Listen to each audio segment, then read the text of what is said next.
अस्सलाम वालेकुम student, doctor Tahmina नज़ीर है। आज हम फिजियोलॉजी का चैप्टर को एंड करेंगे जो हमने लास्ट टाइम स्टार्ट किया था मसल्स फाइबर के स्ट्रक्चर के बारे में। तो आज का जो बेसिकली टॉपिक है वो लास्ट लेक्चर की कंटिन्यूएशन है, जिसमें हमने देखा था मसल फाइबर की टाइप्स को। तो अपना लेक्चर स्टार्ट करते हैं। बिस्मिल्लाहिर्रहमानिर्रहीम। आज हम देखेंगे स्केलेटल मसल कॉन्ट्रैक्शन के mechanics of skeletal muscle contraction. तो इसके अंदर बेसिकली होता क्या है, motor unit all the muscle fibre innervated by single nerve fibre. इधर एक मोटर यूनिट का कॉन्सेप्ट दिया गया है। मोटर यूनिट क्या होता है कि जब एक मसल फाइबर को या एक मसल ग्रुप ऑफ मसल्स को एक नर्व आके इनर्वेट करती है, ठीक है, तो उस पूरे यूनिट को हम बोलते हैं मोटर यूनिट। ठीक है, all the muscle fibre innervated by single fibre. Muscle fibre mean हम एज ए होल एक मसल को भी ले सकते हैं, जैसे डेल्टॉइड मसल। उसको आके जो नर्व फाइबर इनर्वेट करती है, जो उसको नर्व की सप्लाई है, उस पूरे इस ग्रुप को, मसल और नर्व के ग्रुप को हम मोटर यूनिट बोलते हैं। Each motor neuron that leaves the spinal cord innervate multiple muscle fibre.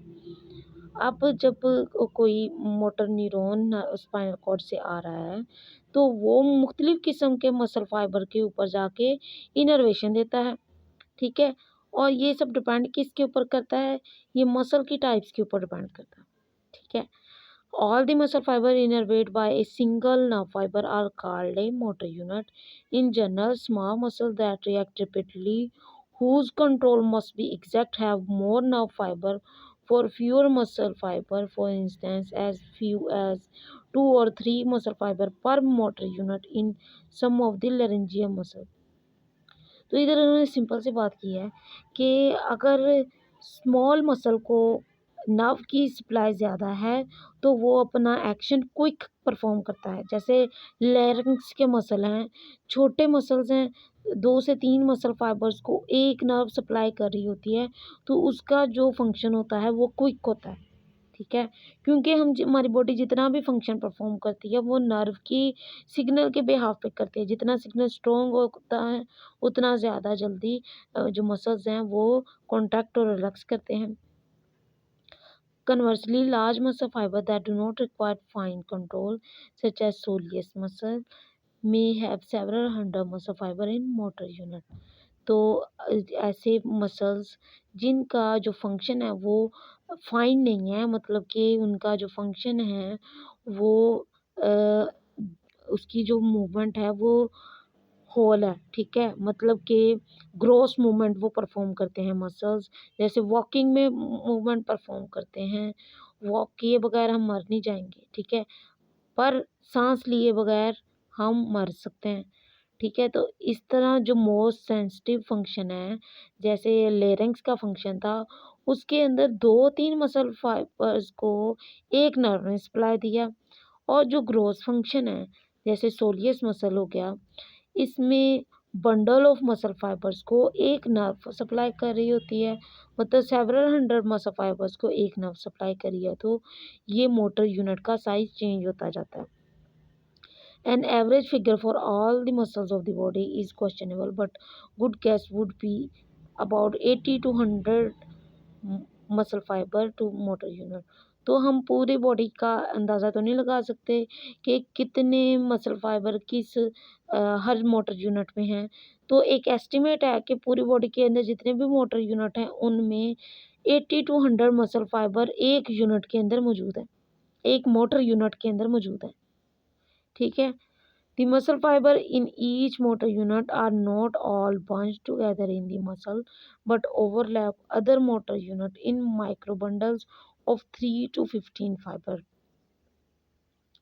तो ये सारे जो मसल फाइबर्स हैं ये एक दूसरे के साथ ग्रुप की फॉर्म में नहीं होते, बल्कि एक दूसरे को ओवरलैप कर रहे होते हैं।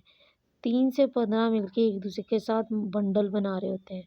This interdigitation allow the separate motor unit to contact in support of one another rather than entirely individual segment.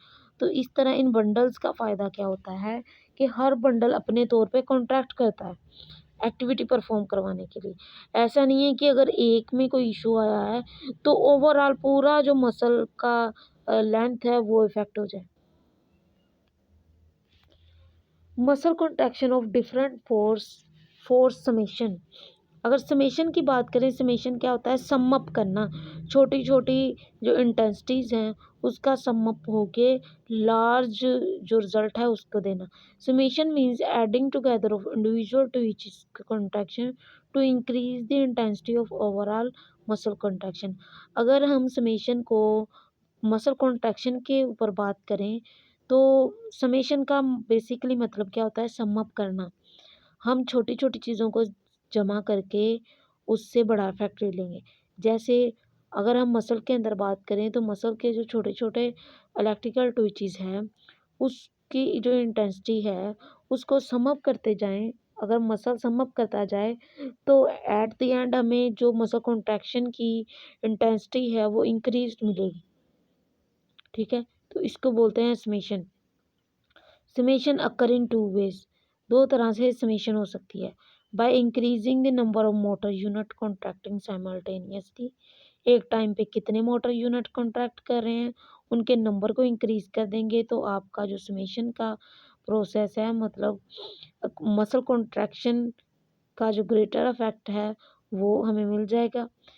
Bye increasing the frequency of contraction which is frequency summation and can lead to टेटनाइजेशन।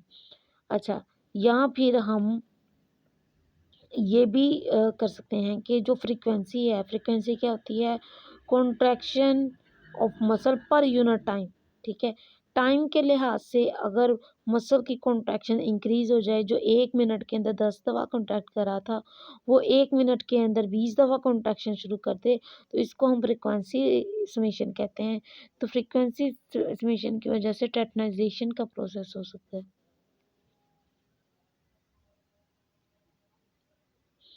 अभी बात करते हैं multiple fibre summation की।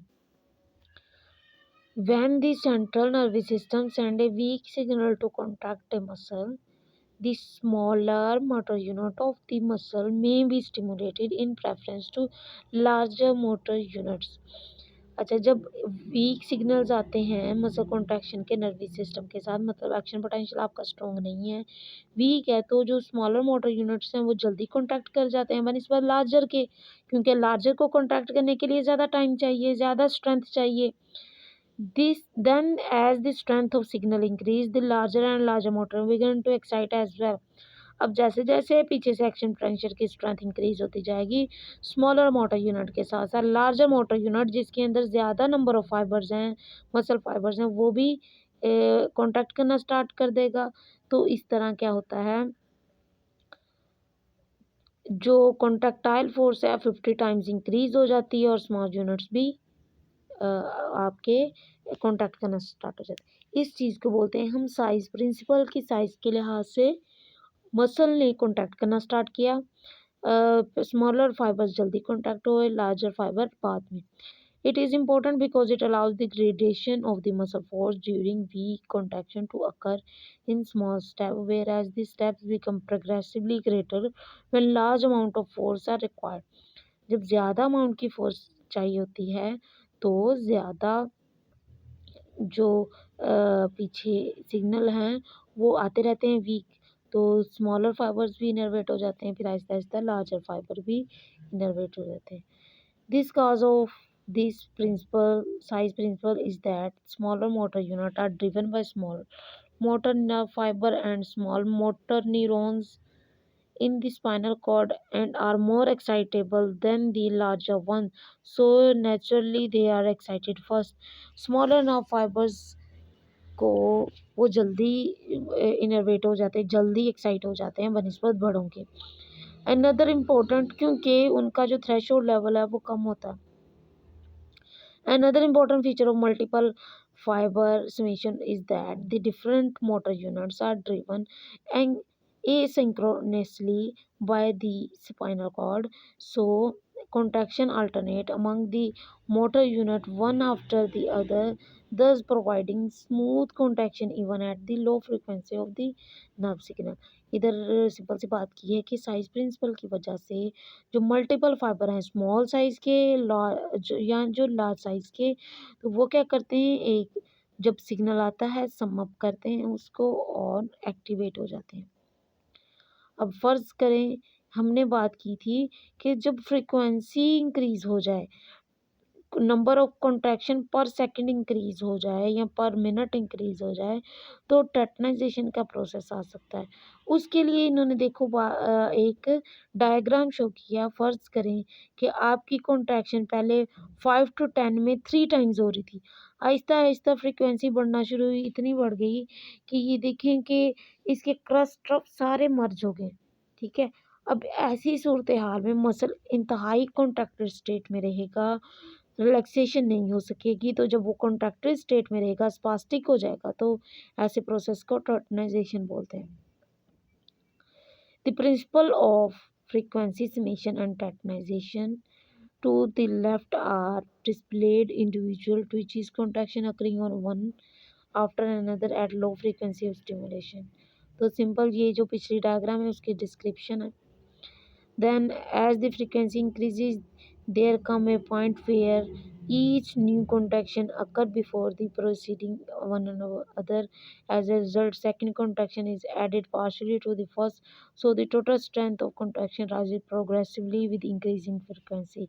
तो इसमें जैसे जैसे frequency increase हो रही है, वैसे वैसे जो कॉन्ट्रैक्शन की स्ट्रेंथ है वो भी इंक्रीज हो रही है और फ्रीक्वेंसी भी इंक्रीज होती जा रही है।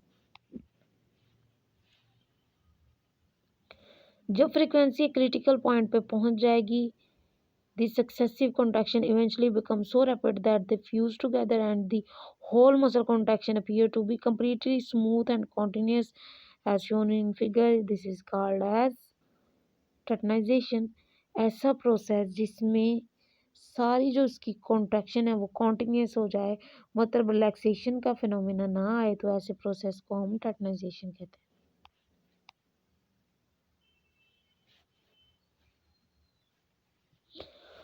At a slight higher frequency, the strength of contraction reach its maximum। तो हायर फ्रीक्वेंसी में जो कॉन्ट्रैक्शन की स्ट्रेंथ है वो मैक्सिमम हो जाती है। So an initial increase in frequency beyond that point has no effect further in increasing contractile force. अगर ऐसे पॉइंट पे जहाँ पे स्ट्रेंथ हाईएस्ट है उसके अंदर हम मज़ीद कोई कॉन्ट्रैक्शन ऐड करें तो उसका कोई असर नहीं होता। This occur because of enough calcium ion are maintained in the muscle sarcoplasmic reticulum. हमने देखा था कि एक्शन पोटेंशियल जैसे आता है तो सबसे पहले मसल्स के अंदर कैल्शियम आयन रिलीज होना स्टार्ट हो जाए। कैल्शियम आयन की वजह से एक्टिन मायोसिन एक्ट करके कॉन्ट्रैक्ट करता है और जो कैल्शियम आयन था वो एक्टिन के ऊपर जाके अटैच हो जाता है। तो सारा का सारा जो इनिशिएटिव था कैल्शियम आयन ने लिया। जितनी ज़्यादा बॉडी के अंदर कैल्शियम आयन की कंसंट्रेशन होगी उतना ज़्यादा अच्छे से मसल वर्क कर सकेगा।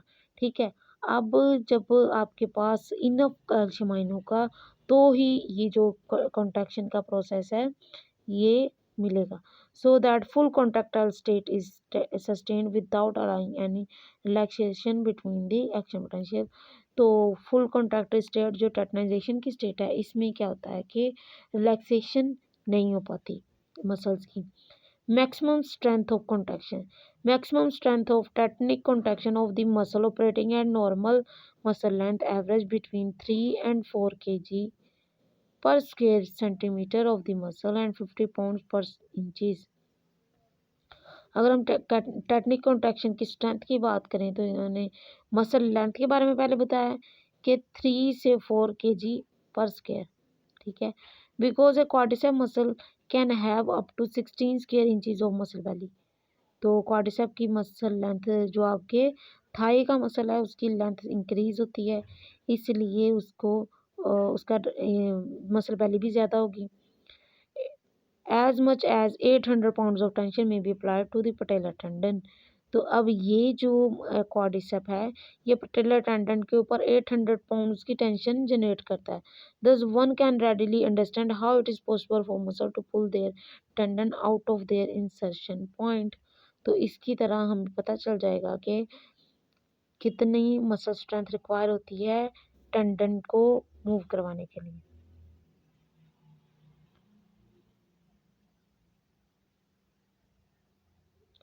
अब बात आती है changes in muscle strength at onset of contraction. Contraction में जो मसल स्ट्रेंथ में चेंज आता है इसको स्टेयरकेस इफेक्ट बोलते हैं, इसको ट्रैपी भी बोलते हैं। When muscle begin to contract after a long period of time, its initial strength of the contraction may be little as one half its strength 10 to 50 muscle twitches later. That is strength of contraction increases to a plateau, a phenomena called staircase effect or trapping. क्या इधर basically कहते हैं stair case effect क्या है कि जैसे stair Aahista Aahista ऊपर को हाइट में इंक्रीज होती जाती है, इसी तरह जो मसल की स्ट्रेंथ है वो आहिस्ता आहिस्ता इंक्रीज होती है। कैसे कि पहले लाइट से मसल ट्विचेस होते हैं, फिर मसल ट्विचेस 10 से 50 टाइम्स इंक्रीज करते हैं, इंक्रीज करते करते एक ऐसी स्टेट आ जाती है जहाँ पे मसल फुली कॉन्ट्रैक्ट होता है और वो कॉन्ट्रैक्टेड स्टेट में रहता है। इसको हम स्टेयर केस फिनोमेना बोलते हैं।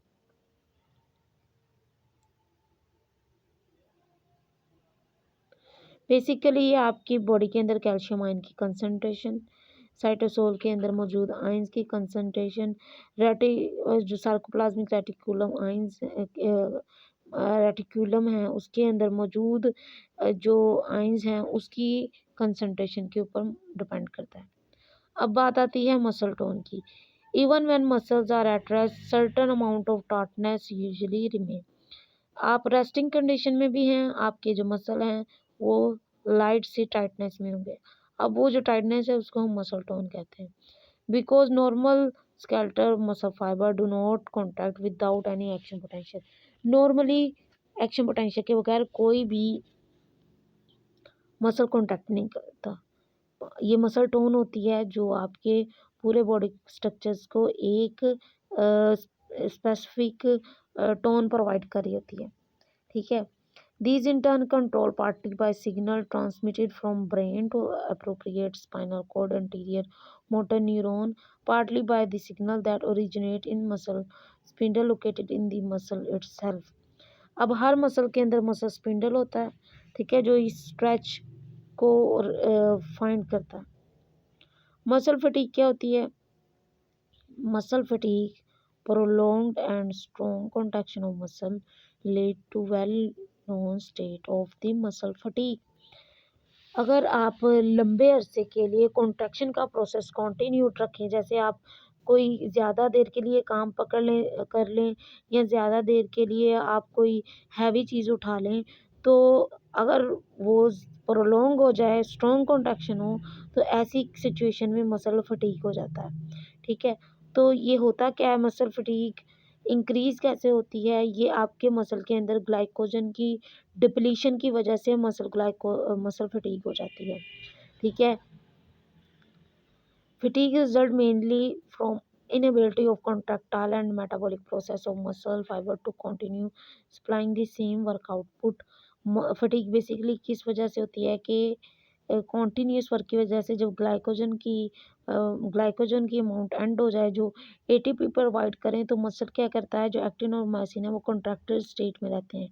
उनको एनर्जी जो एटीपी मिल रहे हैं वो रिलैक्स होने के लिए नहीं मिल रहे, इसीलिए जो मसल्स होते हैं वो फटीग की कंडीशन में चले जाते हैं अगर कॉन्ट्रैक्शन में रहें। However experiment have also shown that transmission of nerve signal through the neuromuscular junction can diminish at least a smaller amount after intense prolonged muscle activity, thus further diminishing muscle contraction. तो इस तरह muscle contraction को कम कर दिया जाता है क्योंकि पीछे उसके पास पावर नहीं रही मसल को कॉन्ट्रैक्टेड स्टेट में रखने की। अब बात करते हैं आपके बॉडी के अंदर लीवर सिस्टम की। लीवर सिस्टम क्या होता है कि आपकी बॉडी को जो फोर्स ऑफ कॉन्ट्रैक्शन है ये प्रोवाइड करता है। जितना ज़्यादा मसल की लेंथ इंक्रीज होगी उतनी ज़्यादा उसको कॉन्ट्रैक्शन के लिए फोर्स ज़्यादा रिक्वायर होगी। Muscle operate by applying tension to their points of insertion into bone. जिस जिस पार्ट पे ये देखें बोन इंसर्ट की है, ठीक है, उस पार्ट पे उतनी उसकी लीवर की लेंथ होगी, ठीक है, उतनी उसको फोर्स रिक्वायर होगी। फर्ज करें बाइसेप मसल को लेते हैं, तो इसकी लेंथ कितनी है 6 स्क्वायर इंचज़। जो इसको मैक्सिमम फोर्स ऑफ कॉन्ट्रैक्शन चाहिए वो 300 पाउंड्स है। When the arm is at right angle 90 के एंगल पे हो with the upper arm, the tendon attached to the bicep is about 2 inches anterior to the fulcrum at the elbow and total length of the forearm lever is 14 inches। तो four arm का जो liver है ये 14 inches, ये पूरा 14 inches बनाता है। Therefore, the amount of lifting the power of bicep at the hand would be only 1/7 of the 300 pound of the force or about 43 pounds. When arm is fully extended, the attachment of bicep is less than 2 inches anteriorly to fulcrum and the force with which the hand can be brought forward is also much less than 43 pounds। अब इधर बात की है कि जब जब आपका जो फोर्स का लीवर आर्म है वो डिक्रीज होता जाएगा, आपको उतनी ही कम फोर्स लगानी पड़ेगी। ठीक है, तो अगर आपका लीवर आर्म 2 इंचज़ है तो आपको अगर 43 पाउंड फोर्स लगानी पड़ रही है और आपका फ्लेक्शन में है आर्म, और इसी तरह आपका अगर एक्सटेंशन में आर्म की बात करें, ये फ्लेक्शन में है, इसमें 43 पाउंड्स की फोर्स लगानी पड़ेगी आपको मसल को कॉन्ट्रैक्ट करने के लिए। जबकि अगर यही आप बाजू सीधा कर लेते, एक्सटेंशन में आ जाते, तो जो आपका लीवर आर्म है वो कम हो जाता है 2 इंचज़ से, और ये जो कॉन्ट्रैक्शन की फोर्स है वो भी कम लगती है। जो लीवर आर्म है वो basically point of muscle insertion पर डिपेंड करता है। Distance from fulcrum of the lever, कितना लीवर से डिस्टेंस है, लीवर आर्म की लेंथ के ऊपर डिपेंड करता है, पोजीशनिंग ऑफ लीवर के ऊपर डिपेंड करता है। For this reason, there are many different types of muscles. Some are long contact, are long distance, and some are short। अब कुछ मसल्स लार्ज साइज के हैं, कुछ स्मॉल साइज के हैं। उस साइज के लिहाज से इसकी क्या होगी, स्ट्रेंथ वेरी करती जाएगी कि कितनी स्ट्रेंथ रिक्वायर होती है मसल को कॉन्ट्रैक्ट करने के लिए। ठीक है, अगर हम मूवमेंट्स की स्टडी करें तो आप काइनेजोलॉजी में इसको ज़्यादा अच्छे तरीके से पढ़ेंगे। ठीक है, positioning of body parts by contraction of agonist and antagonist muscle on the opposite side of joint, coactivation of the antagonist muscle. अब जब भी कोई जॉइंट मसल अपनी पोजीशन में होता है वो बेसिकली को एक्टिवेशन की वजह से होता है। एंटागनिस्ट और एगनिस्ट के दोनों के मिल के काम करने की वजह से हो रहा होता है ये सारा काम। एगनिस्ट अगर कॉन्ट्रैक्ट कर रहे हैं तो एंटागनिस्ट क्या कर रहे हैं, रिलैक्स कर रहे हैं। तो इस प्रोसेस को कहते हैं को एक्टिवेशन का process.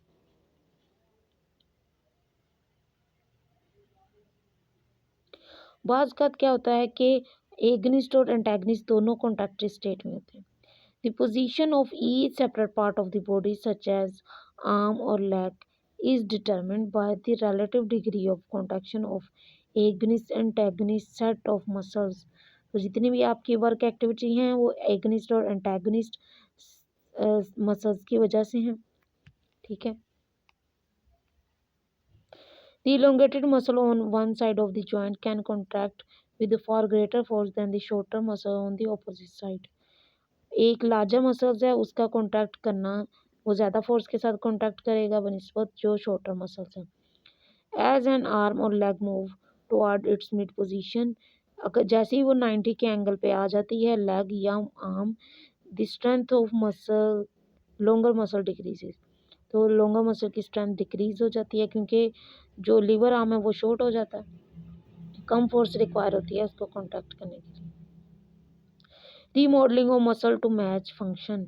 All the muscles of the body are continually being remodeled to match the function that are required for them।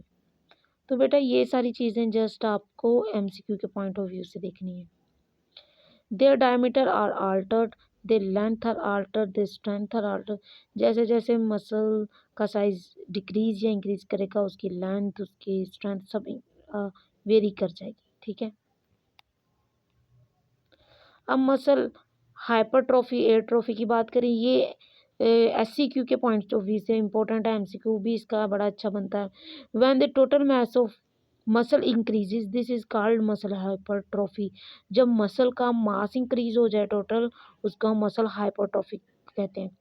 जब मसल मास डिक्रीज हो जाए उसको हम मसल एट्रोफी बोलते हैं। ठीक है। All muscle hypertrophy result from increase in number of actin and myosin filament in each muscle fibre. जब मसल फाइबर के अंदर एक्टिन और मायोसिन फिलामेंट इंक्रीज हो जाएंगे तो मसल फाइबर की लेंथ भी इंक्रीज हो जाएगी, तो हम इसको हाइपरट्रॉफी बोलते हैं। ठीक है। Hypertrophy occurs to greater extent when the muscle is loaded during contractile process. Only few strong contractions each day are required to cause significant hypertrophy within 6 to 10 weeks. तो इधर जिम ट्रेनिंग की बात की है कि अगर आप डेली बेस पे 6 to 10 वीक्स के लिए आप कुछ कॉन्ट्रैक्शन करवाते हैं अपने मसल्स में, तो फिर आपके मसल हाइपरट्रॉफी में चले जाते हैं। जैसे अक्सर आपने देखा होगा कि जो जिम ट्रेनर्स हैं या जिम करने वाले जितने भी होते हैं लोग, उनके जो बाइसेप्स हैं वो जितनी भी उनकी बॉडी है वो टोन अप हो जाती है, उनके सिक्स पैक्स बन जाते हैं। ये सारी क्या होती है, ये हाइपरट्रॉफी होती है मसल्स की, क्योंकि वो मसल्स को रोज़ रोज़ कॉन्टैक्ट करते हैं, जिसकी वजह से क्या होता है कि मसल हाइपरट्रॉफी में चला जाता है।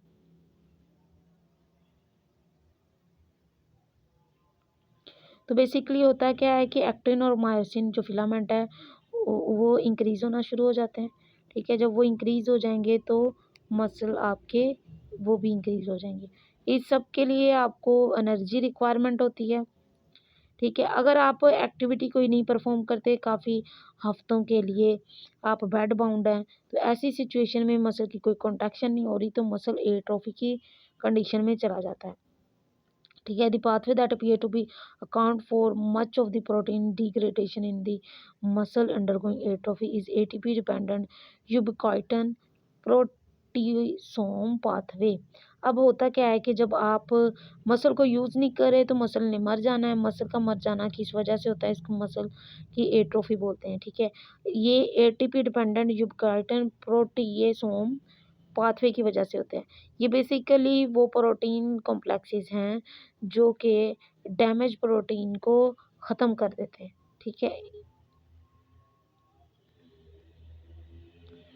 Adjustment of muscle length another type of hypertrophy occur when the muscle are stretched to greater than normal length. ठीक है। अब मसल की जो लेंथ है उसकी एडजस्टमेंट की बात करें कि जितना अगर हम मसल को लेंथन करेंगे उतना उसमें स्ट्रेच आएगा। अब इसकी वजह से सार्कोमेर एडअप होते जाते हैं। सार्कोमेर मतलब एक्टिन मायोसिन एडअप होते जाते हैं। Conversely when muscle continuously remain shorten to less than its normal length, अगर मसल अपनी लेंथन कंडीशन नहीं फॉलो करता तो ये आहिस्ता आहिस्ता जो मसल की लेंथ है और मसल फाइबर है ये एंड होना शुरू हो जाता है, डिसअपेयर होना शुरू हो जाते हैं और मसल की लेंथ अफेक्ट होती है। अब बात करते हैं हाइपरप्लेजिया ऑफ मसल फाइबर की। Under rare condition of the extreme muscle force generation, the actual number of muscle fiber has been observed to increase but only by a few percentage point। बाज़ क्या होता है कि जब आप ज़्यादा muscle में फोर्स जनरेट कर रहे होते हैं तो मसल जो फाइबर्स हैं उसका जो नंबर्स हैं इंक्रीज हो जाते हैं, ना लेंथ इंक्रीज हो रही है बल्कि जो नंबर ऑफ मसल्स हैं, फ़र्ज़ करो कि एक मोटर यूनिट में अगर 10 मसल फाइबर थे तो अब हाइपरप्लेजिया की वजह से नंबर ऑफ मसल फाइबर 15 या 20 हो गए। तो ऐसी कंडीशन को हाइपरट्रोफी के अलावा हम इसको हाइपरप्लेजिया बोलते हैं। The increase in fibre number is called fibre hyperplasia. ठीक है। अब अगर मसल को नर्व की इनर्वेशन नहीं हो रही तो क्या होगा, मसल एट्रोफी की तरफ चला जाएगा। सिंपल सी बात है। इफेक्ट ऑफ मसल डीनर्वेशन, जब मसल कॉन्ट्रैक्ट नहीं कर सकते हैं, ना उसको नर्व सप्लाई जा रही है, नर्व सप्लाई कट हो गई है, जिसकी वजह से क्या होगा कि मसल कॉन्ट्रैक्ट नहीं कर सकेगा। मसल कॉन्ट्रैक्ट नहीं करेगा तो उसकी जो ओवरऑल लेंथ है वो डिक्रीज हो जाएगी और मसल कॉन्ट्रैक्ट नहीं कर। अगर ज़्यादा अरसे के लिए मसल फाइबर की डीनर्वेशन हो जाए, मसल एट्रोफी हो जाए तो वो क्या मसल शॉर्टनिंग होना शुरू हो जाती है और वो कंट्रैक्शन बन जाते हैं मसल्स के अंदर। ठीक है, तो ऐसी जो मसल कॉन्ट्रैक्शन है वो पॉडियोमाइलाइटिस में भी देखी गई है। Development of macromotor unit when some but not all the nerve fibre to a muscle are destroyed as commonly occur in poliomyelitis. Poliomyelitis में क्या होता है, जितने भी मसल के मोटर यूनिट्स हैं वो ख़त्म हो जाते हैं, जिसकी वजह से क्या होता है कि मसल पैरालाइज हो जाता है। The cause, this causes large motor unit called macromotor unit, which can contain as many as 5 times the normal number of the muscle fiber for each motor unit coming from the spinal cord। होता क्या है कि छोटे छोटे muscle fibre ख़त्म हो जाते हैं और फिर माइक्रोमोटर यूनिट उसकी जगह ले लेता है। मैक्रोमोटर यूनिट के अंदर बहुत ज़्यादा 5 times of normal motor unit के ज़्यादा मसल फाइबर होते हैं। इसको एक नर्व स्टिमुलेट कर रही होती है, जिसकी वजह से क्या होती है कि जो इसकी इफेक्टिवनेस है कॉन्ट्रैक्ट करने की वो कम हो जाती है। रिगर मोर्टिस भी एक कॉन्ट्रैक्शन की टाइप है, जिसके अंदर क्या होता है कि जब किसी इंडिविजुअल की डेथ होती है तो मसल जिस स्टेट में होते हैं, जैसे एक्टिन और मायोसिन फिलामेंट्स कॉन्ट्रैक्टेड स्टेट में है तो वो कॉन्ट्रैक्टेड ही रहेंगे। क्यों रहेंगे? क्योंकि एटीपी की डिप्लीशन हो गई है, वो रिलैक्स स्टेट में नहीं जा सकते। तो ऐसी कंडीशन में जो कॉन्ट्रैक्शन डेवलप करेंगे उसको हम रिगर मोर्टिस कहते हैं। The muscle remain in rigor until the muscle protein deteriorate about 15 to 25 hours later। तो ये जो रिगर मोर्टिस की कंडीशन है ये 15 से 25 घंटे तक ऐसे ही रहती है अनटिल जो आपका जो प्रोटीन है, मसल प्रोटीन है, वो ख़त्म होना स्टार्ट हो जाए। ठीक है, which presumably result from autolysis caused by enzyme release by lysosome. Lysosome specific enzyme release करते हैं, प्रोटीन डिटोरिएट करते हैं आपके मसल फाइबर्स को और वो जो कॉन्ट्रैक्शन बना है उसको ख़त्म करते हैं।